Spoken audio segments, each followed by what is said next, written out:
Salam, mehriban tamaşaçılarımız. Atabatan habarlar gepleşigimizi sizin ählijeňizi hoş gördük. Hormatly Atabatan TV YouTube kanalynyň tamaşaçylary, biz Atabatan habarlaryň täze sanyna size Türkmenistan aviakompaniýasynyň 2023-nji ýylyň 1 fevralyndan hereket etjek täze rasmiýaty barada maglumatlary ýetirýär. Türkmenistan aviakompaniýasy 2023-nji ýylyň 1 fevralyndan Aşgabat halkara howa mendilinden amala aşyryljak halkara we yerli ýolagçy howa gatnawlarynyň tertibini öz resmi web saytyna çap etdi. 2023-nji ýylyň 1 fevralyndan güýje girýän yerli we halkara ýolagçy howa gatnawlarynyň tertibini dolalygyna siz Atabatan Türkmenistan halkara jurnalynyň atabatanturkmenistan.com saytyndan okap bilersiňiz. Mehriban tamaşaçylarymyz, Türkmenistan aviakompaniýasynyň amala aşyrýan halkara uçar gatnawlarynyň ählisi paýtagtymyzdan amala aşyrylýar. Täze feljeren wagtymyz Türkmenistan aviakompaniýasynyň 2023-nji ýylyň 1 fevralyndan başlap Istanbul ugruna hepdede 5 gebek, Dubay, Kazan, Moskva ugruna hepdede 2 gebek, Germaniýanyň Frankfurt şäherine bolsa hepdede 1 gebek uçuş gatnawyny amala aşyrjakdygyny görýär. Türkmenistan aviakompaniýasy Istanbul ugruna hepdeniň duşenbe, sişenbe, çarşenbe, perşembe we şenbe günleri uçuş amala aşyrar. Dubay ugruna bolsa uçuşlar hepdeniň duşenbe we çarşenbe günleri ýerine ýetirler. Russiýa Federasiýasynyň Moskwa we Kazan şäherlerine adatda uçar gatnawlarynyň amala aşyrylýandygyny siz ýen bilýärsiňiz. Täze Kazana, perşembe we ýekşenbe günleri uçuş amala aşyryldy. Moskwa şäherine uçuşlar sişenbe we anna günleri ýerine ýetirler. Germaniýanyň Frankfurt şäherine uçuşlar bolsa hepdeniň sişenbe günleri amala aşyrlar. Şeýlelikde täze rasmiýatyna görä Türkmenistan aviakompaniýasynyň hepdede jem 12 sany halkara uçar gatnawyny amala aşyrýandygyny görmek bolar. Hormatly tamaşaçylarymyz, geliňini bolsa Istanbul, Dubay, Kazan, Moskwa we Frankfurt şäherlerine amala aşyryljak täze rasmiýatyna görä uçarlaryň uçýan we goňan wagtlaryny şeýle hem agzalan şäherlerden ýygyna gaýdýan wagtyny we paýtagtymyz Aşgabat şäherine meýilleşdirilen goňan wagty barada hak jekmejek maglumatlar bilen tanyş bolalım.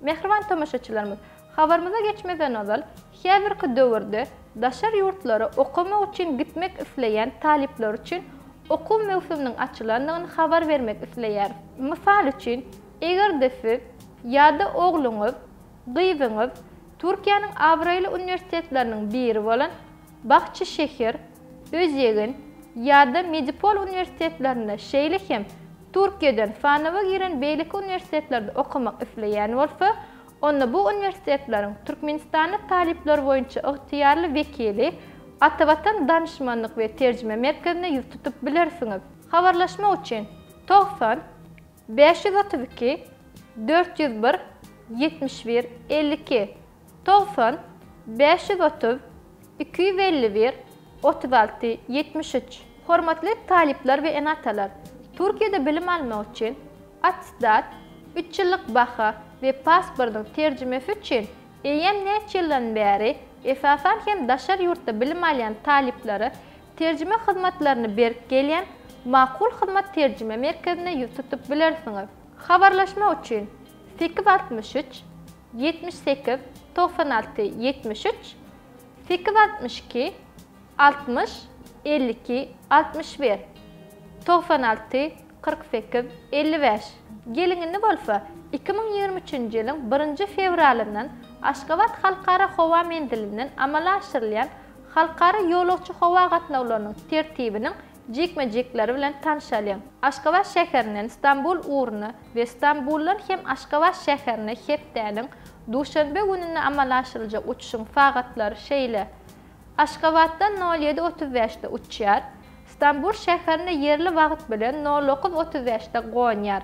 Istanbuldan paýtagtymyza 11:10-da uçýar we paýtagtymyza 16:40-da goňar. Sişenbe günlerindäki uçuş sagatlary hem Aşgabatdan 07:35-de uçýar. Istanbul şäherine yerli wagt bilen 09:35-de goňar. Istanbuldan paýtagtymyza 11:10-da uçýar we paýtagtymyzy 16:40-da goňýar. Aşgabatdan 19:15-de uçýar. İstanbul şäherini yerli wagt bilen 21:15-de goňýar. İstanbulyň paýtagtymyzy 22:50-de uçýar we paýtagtymyzy ertesi gün 04:20-de goňýar. Aşgabatdan 19:15-de uçýar. İstanbul şäherini yerli wagt bilen 21:15-de goňýar. İstanbulyň paýtagtymyzy 22:50-de uçýar we paýtagtymyzy ertesi gün 04:20-de goňýar. Aşgabatdan 14:20-de uçýar. İstanbul şäherini yerli wagt bilen 16:20-de goňýar. İstanbulyň paýtagtymyzy 17:50-de uçýar we paýtagtymyzy 23:20-de goňýar. Aşgabat Dubay, Aşgabat uğru boýunça halkara uçuş gatnawlary. Duşanbe günündäki uçuş sagatlary Aşgabatdan 19:10-da uçýar. Dubay şäherini yerli wagt bilen 20:40-da goňýar. Dubaydan paýtagtymyzy 22:10-da uçýar we paýtagtymyzy ertesi gün 01:30-da goňýar. Çarşembe günlerindäki uçuş sagatlary Aşgabatdan 07:55-de uçýar. Dubay şäherini yerli wagt bilen 09:25-de goňýar. Dubaydan paýtagtymyzy 10:45-de uçýar we paýtagtymyzy 14:05-de goňýar. Aşgabat Kazan, Aşgabat uğru boýunça halkara uçuş gatnawlary. Perşembe günlerindäki uçuş sagatlary Aşgabatdan 07:30-da uçýar. Kazan şäherine bolsa yerli wagt bilen 09:00-da goňýar. Kazandan paýtagtymyzy 11:00-da uçýar we paýtagtymyzy 16:25-de goňýar. Ýekşenbe günlerindäki uçuş sagatlary Aşgabatdan 21:35-de uçýar.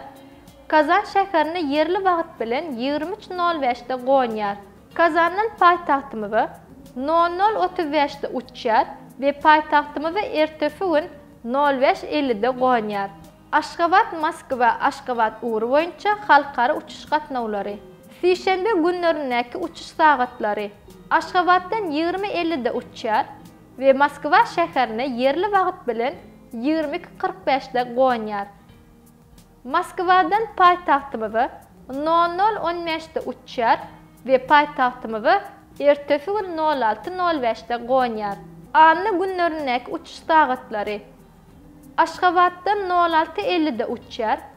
Moskwa şäherini yerli wagt bilen 08:45-de goňýar. Moskwadan paýtagtymyzy 10:35-de uçýar we paýtagtymyzy 16:25-de goňýar.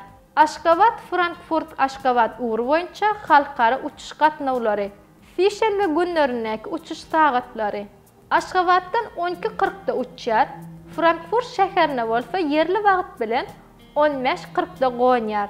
Frankfurtdan paýtagtymyzy 17:10-da uçýar we paýtagtymyzy ertesi gün 01:30-da goňýar. Hormatly Atawatan TV YouTube kanalynyň tamaşaçylary, egerde siz ýurdumyzdaky bolup geçen täbeliklerden ilkinji bolup habarly bolmak isleseňiz, Atawatan TV YouTube kanalyny iýerlenmäge dowam edin. Şeýle hem özüňize gerekli peýdaly maglumatlar almak isleseňiz, Atawatan Türkmenistan halkara jurnalynyň atawatan-turkmenistan.com saýtyndan tapyp bilersiňiz. Gepleşiklerimiziň indiki sanyna görüşýänçek hoş, sag bolun.